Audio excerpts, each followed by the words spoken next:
In this video, we're going to find the derivative of the trigonometric functions. Now, we've been working a lot with polynomials, and they're very nice, they're very easy. We can use our power rule to multiply the power to the front and simplify, right? And we have those sums and products and quotient rules that make a lot of things a lot easier. But anytime that we get to a function that we just haven't seen or we don't know what its derivative is, we have to go back to that formal definition of a derivative. So let's start with the sine x. And remember, the formal definition of the derivative is that it's the limit as h goes to 0 of the function of x plus h minus the function over h. So here we're going to have to use a little bit of knowledge about trig. And so we can break apart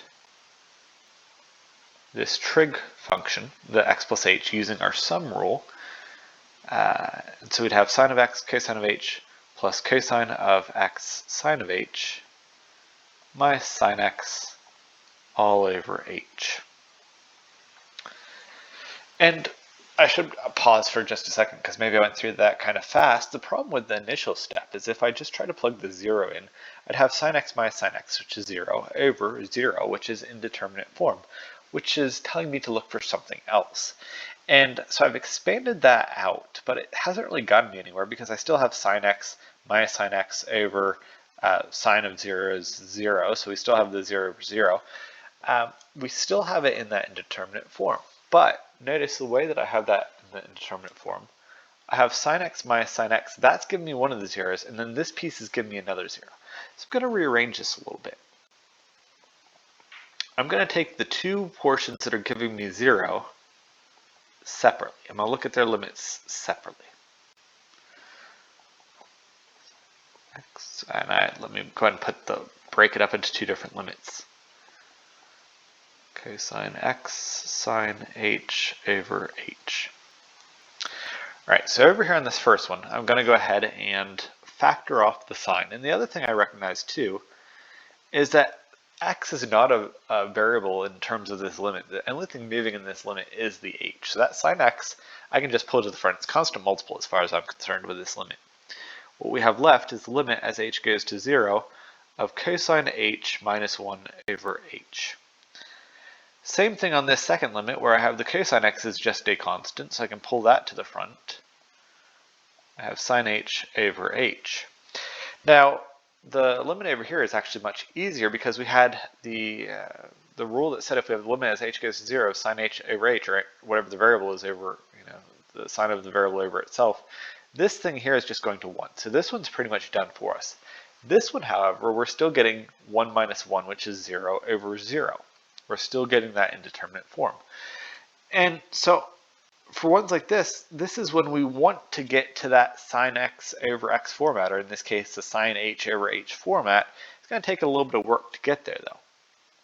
What I'm going to do is I'm going to multiply by cosine h, let me clean that up for a second, cosine h plus 1 on top and bottom.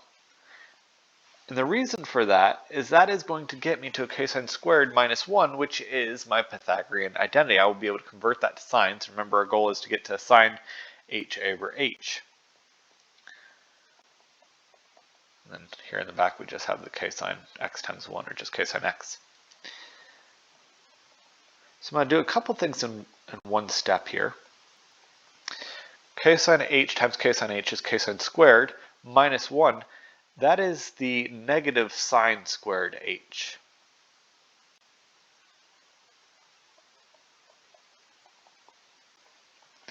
Remember, it is 1 minus cosine squared is equal to sine squared. So if we have the cosine squared minus 1, it's going to be a negative sine squared.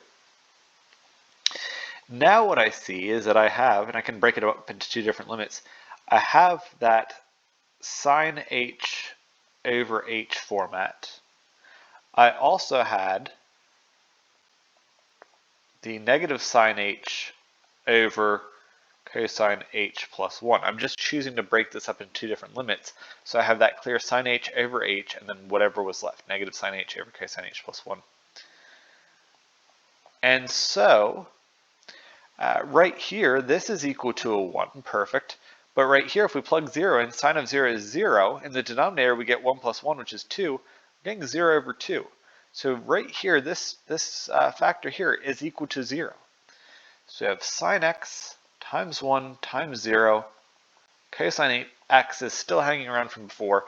So all of that first term just becomes 0. We're left with cosine x. From way up here where we started, the only thing that mattered was this piece right here, that cosine x, because everything else was just zeroing out.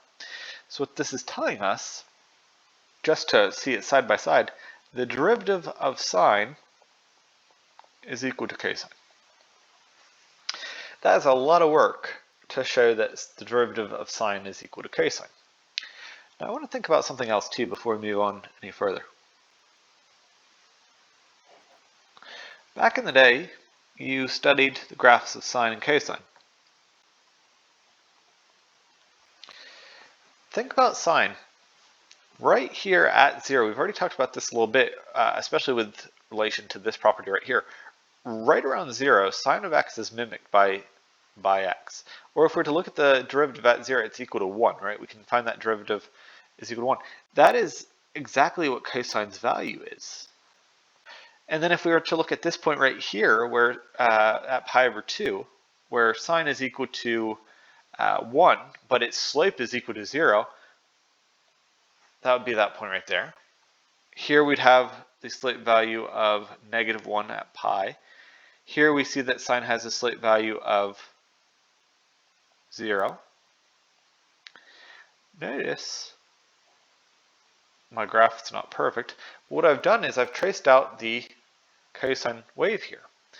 Try to clean that up a little bit better. There we go. The derivative of sine is cosine. The reason their graphs look so similar is that there are these infinite waves that are very close in that their slopes are kind of alternating with one another. Their slopes are becoming the function value of the other function. Right? The derivative of sine is cosine.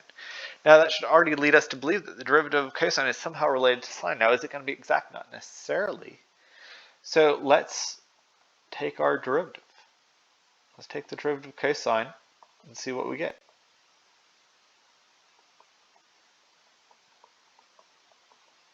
We're going to have to use a lot of very similar tricks. I'm not going to show this one in quite so much detail because it is a lot of the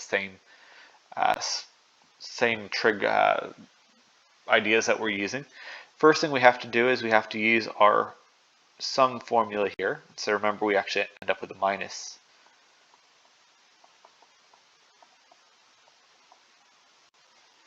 X over h. And so if I look at what I'm ending up with here, we're going to have the limit as h goes to 0. Well, now this piece is going to 0 in its own right. These two are what are canceling out to give me 0. So let me break them off in their own limit. And here we would have the limit as h goes to 0 of sine x sine h over h. We can pull out the constant, so we'd pull out the cosine. We'd be left with the limit as h goes to 0 of cosine h minus 1 over h, which is exactly the same as what we had before that was going to 0, minus sine x, limit as h goes to 0 of sine h over h.